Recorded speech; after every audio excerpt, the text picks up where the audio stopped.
Open the search function on your computer. Type run. Open the run window.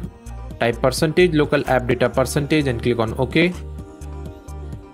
To open the temporary files, navigate back to local folder. Scroll down and find TSL game folder. Open saved. Open cache. Delete everything inside cache.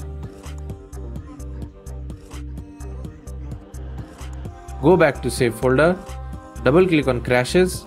Delete everything inside the crashes folder.